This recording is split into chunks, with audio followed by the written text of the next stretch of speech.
Hey guys, Thomas Gene here, aka Mustached. I'm here to review the movie Spider-Man Across the Spider-Verse. If you end up enjoying this full movie review, then please feel free to like, comment, and subscribe. Also, make sure to check out the links in the description. One will head you over to my petition to help out smaller YouTubers. Second and third to my Patreon and PayPal, where you can support me and my channel directly. And fourth to my Discord server, where you can join, collab, and chill and do all that cool stuff. And shilling will be reminded at the end of the review. With all that out of the way, let's get into Spider-Man Across the Spider-Verse. So, as this movie was announced actually a bit ago, just as a quick reminder, on my channel in particular, I was not so pleased as many others were in the initial Spider-Man Into the Spider-Verse, the first movie, if you remember that critique. For those of you who don't know, I did make some mistakes, like not learning one of the villains' names, which we'll get to here as well. And I do feel like a lot of my criticisms, outside of making that mistake of not learning a character's name, I do feel like a lot of my criticisms held up in terms of the writing and plotting of the first Into the Spider-Verse movie. That being in the lack of Miles' training in the first movie, in terms of actual combat training, a lot of the short bursts of time we see him quote-unquote training, it's more so with the web swinging, more so than actual combat, which makes his final victory feel a lot more like it's based off of luck, from what I can remember it. As well as certain criticisms I held over even Quinn as a character, or Gwen, excuse me, and her sort of lack of character development in that first story, which is exactly why I do at least commend the sequel for picking up from her perspective and at least starting the movie and seeing what her universe pertains in terms of how, she makes those distinctions in her world. So at least they give us that here. So I will give this movie its credit. I am here to be as objective as possible, while also critiquing the parts that I don't think are as well handled here. So keep that in mind. I also feel like, in terms of Miles' combat training, that is more covered in the video game, Miles Morales' video game to be specific. So it can be done. I'm just curious as to why it wasn't done as well in the first movie outing of Into the Spider-Verse, and I think a good reason for that is because Miles' first movie introduction was unfortunately a collaboration, a crossover, and it was a mix of two different movies into one, and I always felt like that was the first movie's biggest problem in its entirety, is that it was trying to be both Miles' introduction while also trying to be this crossover Spider-Verse movie, and I feel like those two things are clashing against each other in the first movie. It does take away time from Miles as a character, which is again why I like the first half of this movie. I appreciate the elements, and one of my favorite scenes is one of the scenes with Miles and his mom, that they allow to have some time there. So I do have scenes that I really do enjoy in this sequel. However, I do have a fair bit of issues at the latter half of this movie and what it offers. But we'll get there. Spoiler alerts also, I guess. So yes, to start us off, we do begin the movie with Quinn's perspective. And she, from her point of view, is like dealing with her angst and anger with drumming. And she feels responsible as her version of Peter was turning himself into that version of the Croc, so there are already some distinctions here. And as she sort of got to her location with him being dead, and her dad being a cop that happened to get at the scene of the crime, as she was in her Spider-Woman outfit, she was the one blamed.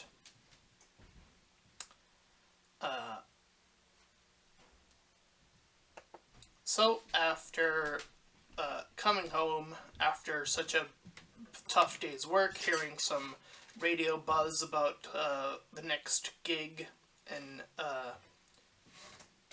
dealing with something, she heads over and deals with a vulture from another dimension. So this is a consequence of the first movie, is that the opening of this sort of quote-unquote Spider-Verse has allowed others to sort of materialize here in, as we'll see, other parts of other universes as well. But another Spider-Man in the form of Miguel comes in to take over, as he's sort of the lead in terms of leading this events to lay out in their own universes, as it were. And we'll see how that falls apart at the end of the movie. Because boy oh boy, we're in for a treat. Anyways, so as Gwen is on her own, about to escape, she's like helped this helicopter with the other two. She's like separated from the other two. Her father comes to see her and makes his arrest, and this is where she finally decides to reveal her identity. And lo and behold, he still offers to take the arrest. He's putting his job over her in this instance. Miguel, on top of, I believe, another Spider-Woman, comes in, and she's the one who sort of suggests to take Spider-Gwen with them. And we then finally cut to Miles. So we are introduced to one of our main antagonists, sort of like this jokish like character named Spot. He can create portals, at least in the space around him, so he can sort of do these little teleport bits. And we learn, at least from Miles' perspective, they immediately fix the issue I had with the first movie. They say that he's been fighting criminals for at least a year now, so they do a quick montage of him actually beating up a bunch of bad guys. That's all you really needed to do in the first movie, and they couldn't even do it in the first movie, so I'm a little glad they at least amended that issue from the first movie, but we're gonna have a whole slew of new issues to deal with in this movie, so we're gonna get there. So their fight actually goes on for quite a while, quite honestly. They kind of go all over the city, and after, like, even, like, mid-stopping him sequence, he's just trying to get to this, like, after-school meeting with this, I guess it's his principal, or, like, or someone, like, one of his teachers, or whatever their job is. Anyways, he's, like, been missing some of the Spanish classes, and that upsets the mom, because she clearly speaks Spanish, and he does a little bit too, fairly well here. So, it's like, that's the one he happens to miss out the most on during his whole Spider-Man gig.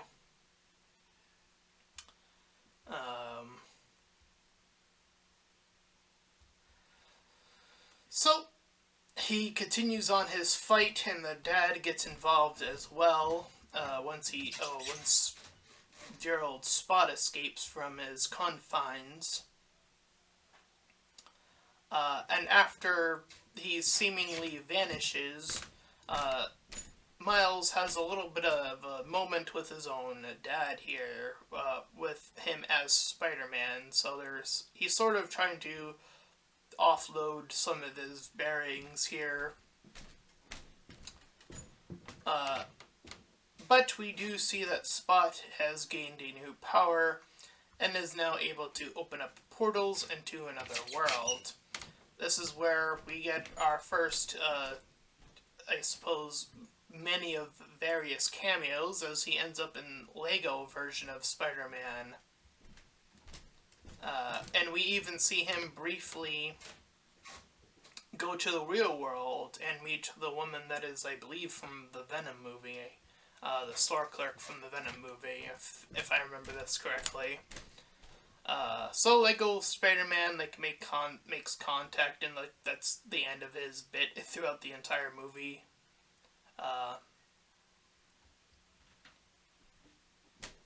So of course he has made contact with Miguel at this point. Meanwhile, as he's talking about trying to stop crime and just try to relax, he goes to his room and just like, whew, long day after that battle sequence.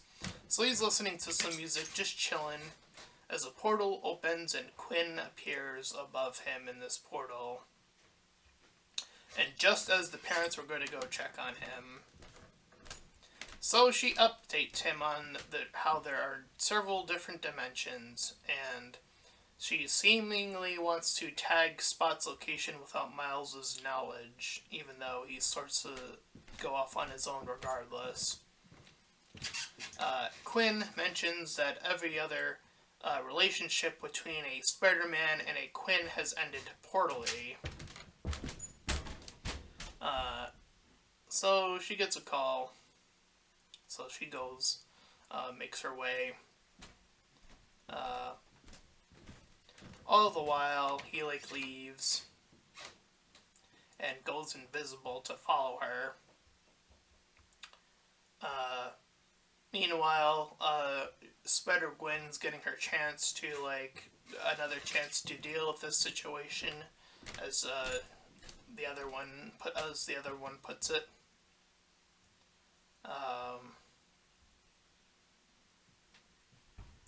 So, as he jumps into the portal after her, we cut to,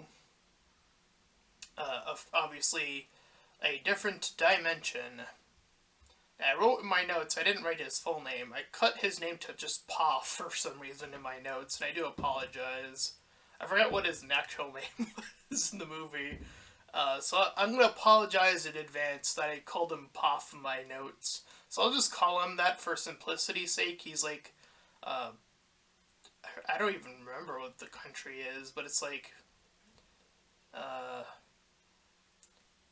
very, I don't know. Not like the other two, I'll just say that much, I guess. And he has this little gimmick with the watch that he does. And we learn that Spot is going after this thing called a collider. And we get a fourth Spider-Man in the name of Abby. I did get this one's name correct. I did mishear his name the first time, and I actually went back and caught his name. He's this punk rock Spider-Man kind of vibe going on. But as Miles is the one who goes deepest in, he ends up getting these dark visions about what's happening in the future. And in the process of trying to avoid catastrophe, they're saving several people as Spot is running amok.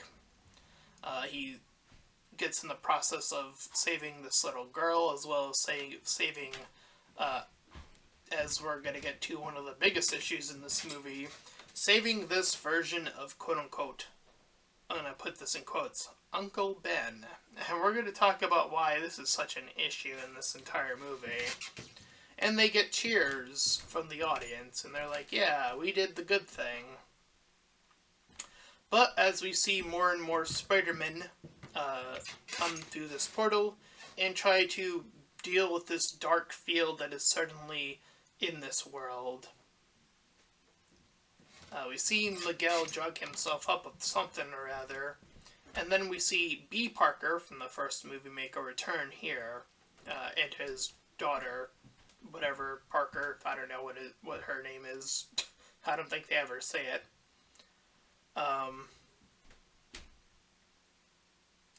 But we have our little bot of Leela to explain our exposition to us, at least some of it. This is where the movie, unfortunately, begins to fall apart. As we are told that every life and every decision and every little thing comes down to, and they use this term in the movie, literal canon. So they're making reference to, obviously, for those of you who don't know, I guess we're going to have to explain this now. Canon serves as the sort of template of, like, which your world should be encompassed around. It serves as sort of, like, the main storyline of, like, if you have a franchise, that is considered what canon is, and non-canon is, like, these alternative versions or alternative stories. And the reason why we're going to talk a lot about canon is because it ruins the entire end part of the movie. And one of the reasons is that the writers here seem to have made a poor distinction between canon and destiny, because they also mention that word. And if you've seen my take on Digimon, you know that I am not the biggest fan of that word, destiny. It is you have to be a really good writer to use that and use it effectively. Otherwise, you're gonna get what this movie ends up offering, or something significantly worse. But this movie seems to get canon and destiny confused and put into the same thing. And I definitely have a problem with that. So here's the difference. Canon usually talks about when, these events are occurring and have occurred in this instance. This is usually referring to a set of past events. This is, this world is canon, as in it has already been established as that thing, so it's in the past, is more so how you would utilize canon in its in a good context. Destiny is all about the future. Destiny is what is going to be, what you are, quote, literally destined to do in life, quote unquote. There's sort of this higher call to action, but what's important about it is it's in the future. And the reason why I bring this up is that they treat canon, or this version of canon, is that later on we learn, I'm going to explain this now, that this Uncle Ben, this iteration of Uncle Ben, is quote-unquote supposed to die, right? That is this universe's canon, and apparently every other Spider-Man's canon. And the reason I have an issue with this is that I don't think that's how Spider-Man truly functions. Now I'm gonna talk a little bit more about why I think this is terrible right now. Okay, so let's go over this nice and slowly here, okay? So what this is meaning to say is that every Spider-Man has to go through an Uncle Ben or an Aunt, whatever equivalent to an Uncle Ben moment in their life to become Spider-Man. But the issue I have with this is that the spider bite always happens first, and then the Uncle Ben thing, coincidentally, as this movie shows us a lot of, like a literal line of canonized versions of this happening, including versions from the Spider-Man movies that existed, the Sam Raimi Spider-Man movies, including those ones, to be, that this is always going to be a canon event. So, hypothetical. Let's create a new Spider-Man. Let's play the hypothetical game. Let's create a new Spider-Man. Let's say I'm somehow the illustrator / writer of the new Spider-Man, okay?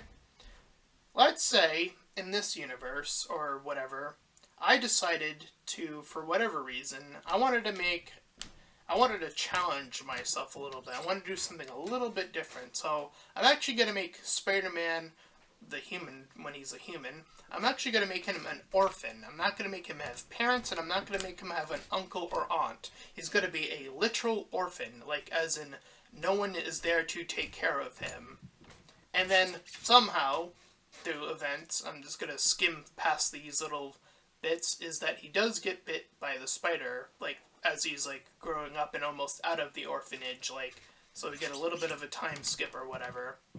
And then he doesn't have an Uncle Ben moment. So the question is, can he ever be a Spider-Man? According to this movie's logic, the answer is no.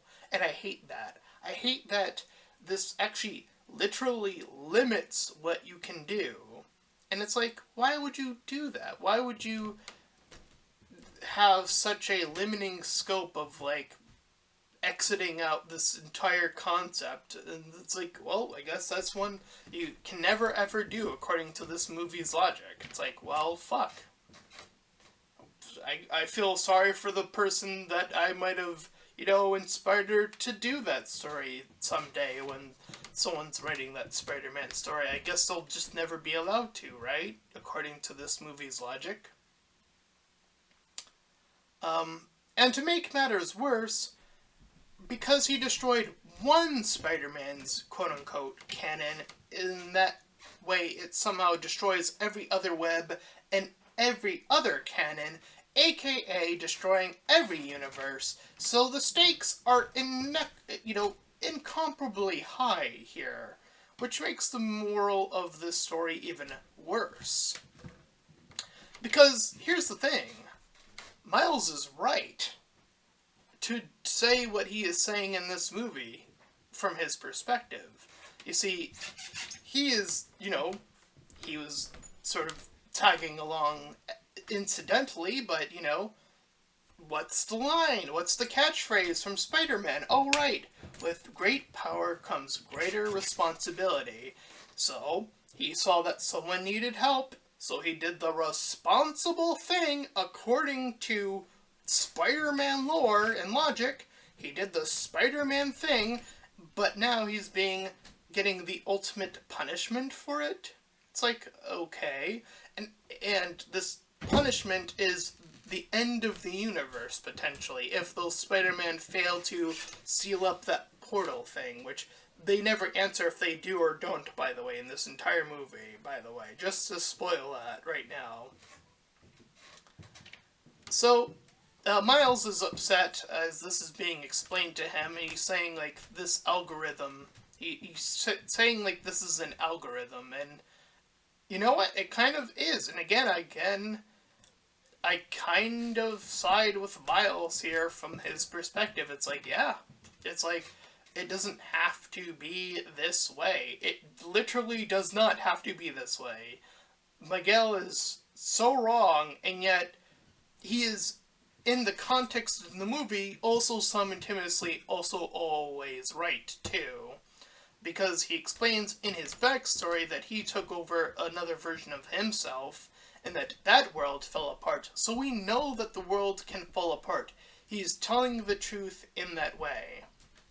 But what I don't understand is, if that was the case back then how does he know that would have spread to the other universes if it didn't do it back then, unless they stopped it back then? Right? Am I losing myself here in this logic, or am I crazy? Or did I nail the issues that I have with this movie? Because boy, oh boy, does the rest of the movie just fall apart here. But, nonetheless, he breaks out with his new Venom power, and yes, that's it's what it's called, so I'm just calling it as it is. And yes, we saw it from the trailers. This is where he officially runs from the other Spider-Men, and you get the whole bit of the whole meme bringing that back again. And he's like, Miguel's like, oh, capture Spider-Man, and you get the meme of them all pointing at each other. And then he says, go get the one that's Miles, and it's like, dude, you didn't even give them a picture of who Miles was. How do you even expect people to guess? It's like, oh, I guess they just figure it out somehow. I don't know.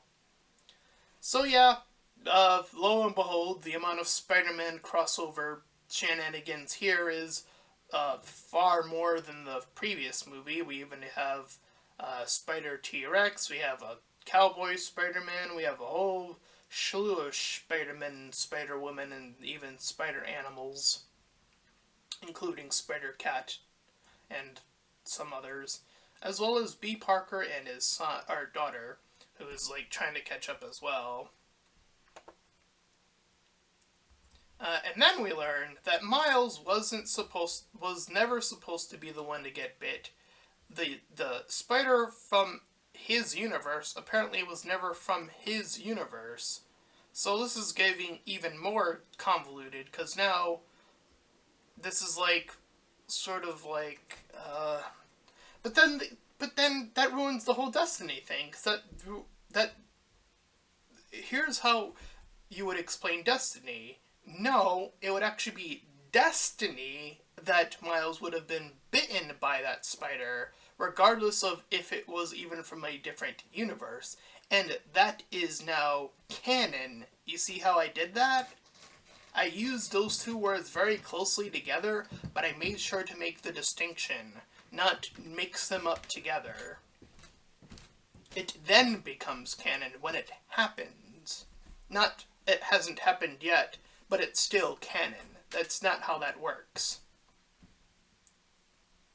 So yes. Anyway, so yeah, that makes things even more convoluted for Miles. But Miguel gets blasted away and gives chase still. Gwen tries to catch up, but doesn't quite do it, and is captured and sent home.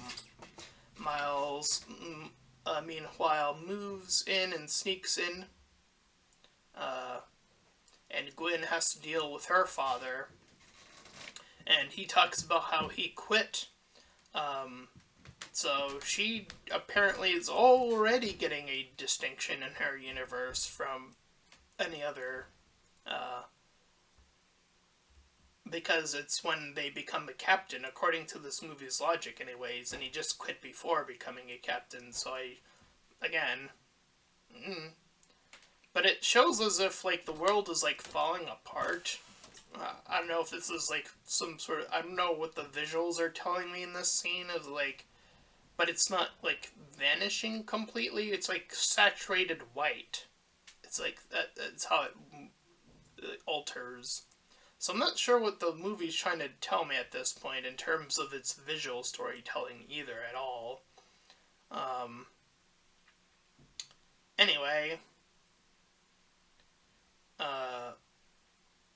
so we get older Quinn following Miles's father, and we get Spider-Man 2099. I think this is the one. I think I could be wrong in the numbering, but he ends up getting pulled away by Quinn here fairly quickly.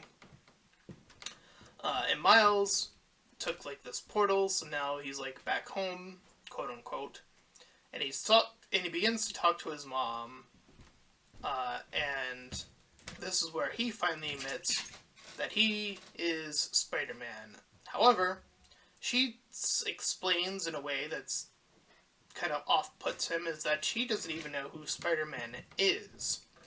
So we learn that he actually accidentally sent himself to the dimension where the spider came from, which is Dimension 42, where there was no Spider-Man. And in this universe, his dad was the one who died instead of the Prowler. See, I got his name this time. Don't worry, you guys, I did it. Uh, anyways, so Quinn is meeting with the real parents and is trying to explain why she's there to Miles's parents. While Miles meets his Prowler version of himself, because this world version became the Prowler instead of Spider-Man. And he's like holding him hostage. So Quinn, after saying goodbye to the Miles parents, gets the original crew from the first Spider-Man into the universe movie. All of them are back, and yes, the movie ends with a cliffhanger with all of them heading over to save Miles, and that is the end of Spider-Man Across the Spider-Verse. And yeah, I will say it, I think that the first half of this movie is excellent, and I think the second half of this movie completely falls apart. With how it treats Destiny and canon and this slew of new batch of crossover characters. And, I think this movie clearly needed a little bit more time in the scripting department. Because I do think, at least in the latter half, because I do think the first, again, bits of this movie are really, really strong. And I would dare argue probably even stronger than in the first movie. I think that this movie holds itself, at least in the first half, to a better pacing than the first movie, at least from what I remember of the first movie. I remember the first movie having a very quick pacing, which I'm not saying is an issue necessarily. I just remember the pacing being a lot faster. And this movie, by extension of it being naturally longer than the first, if I remember the timing of it, the pacing and the scenes are allowed to breathe a lot longer. Therefore, the scene, as I mentioned earlier, the scene with Miles and his mom is allowed to stay on the screen a lot longer. You have the timing and the cadence of that allowed to actually sit with the audience, which I have always a greater appreciation for those types of scenes that allow you to sit as long as you need to sit to fully encompass the scene and accomplish everything you need to in that scene, which I do think that they do.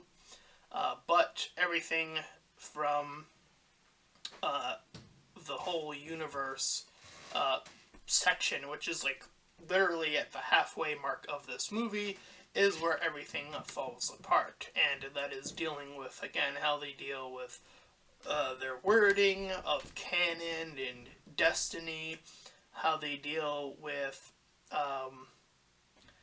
what are the rules of being Spider-Man. There has to be an Uncle Ben. I'm like, I don't think that's it.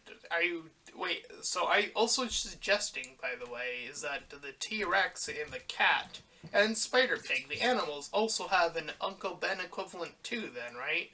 That would have to be the case, if that is the case, I'm assuming, right?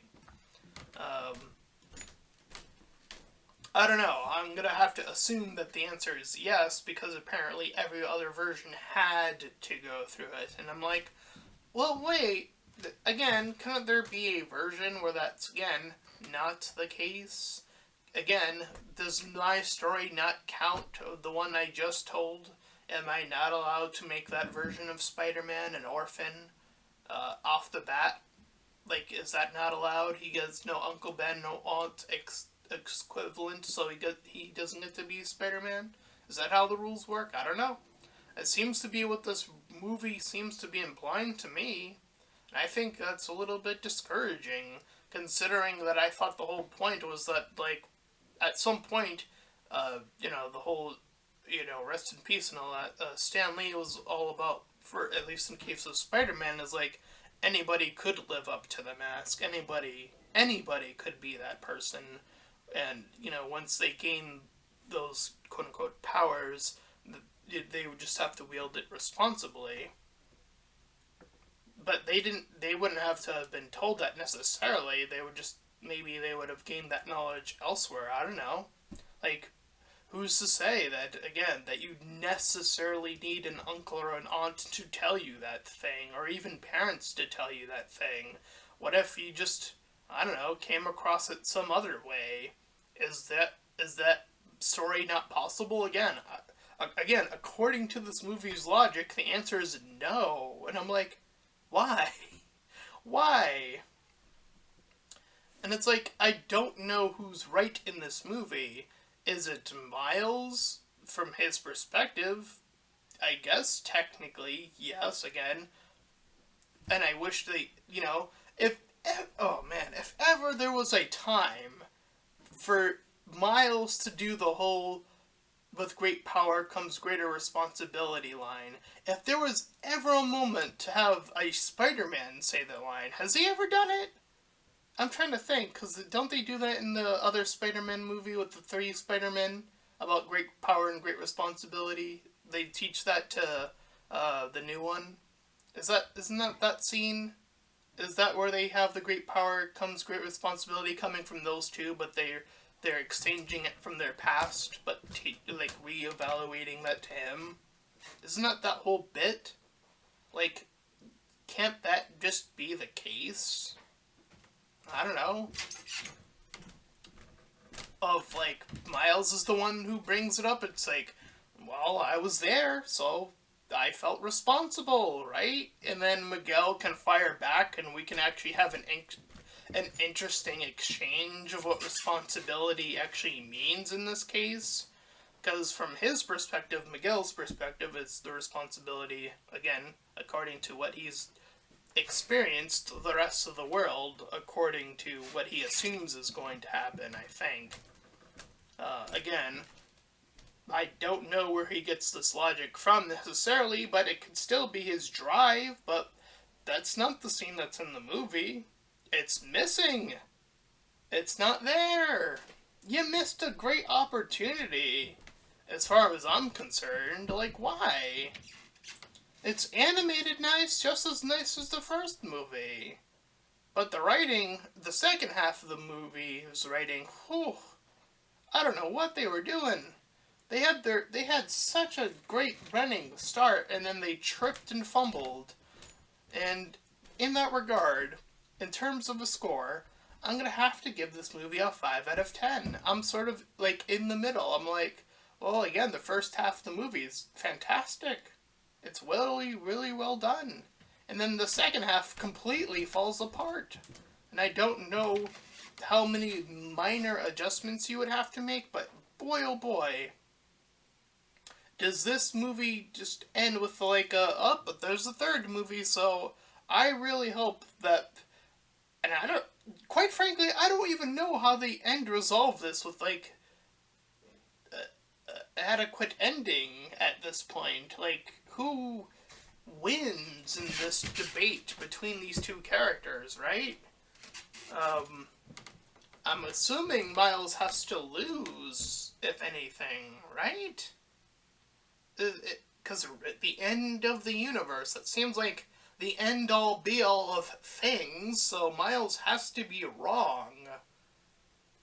Am I wrong in my assessment? I mean, again, that's what the movie's telling me. It's suggesting that he's wrong, and that it must be. It's destiny, as this movie puts it. Even though it hasn't happened yet. It's not destiny if it has... Ugh, Jesus Christ.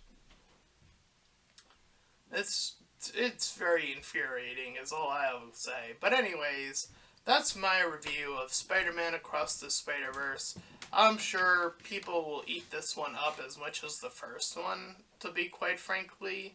Even though I think I've seen one review at least pop up. I haven't actually seen it, but I've seen like the wording of the thumbnail. It seems like at least one person's disappointed with this one. And we'll see. I'm assuming that more people are going to like it than dislike it. Probably they'll get caught up in all the crossover shit. And that'll distract them enough to help them avoid the writing issues that this movie has. I don't know. We'll see.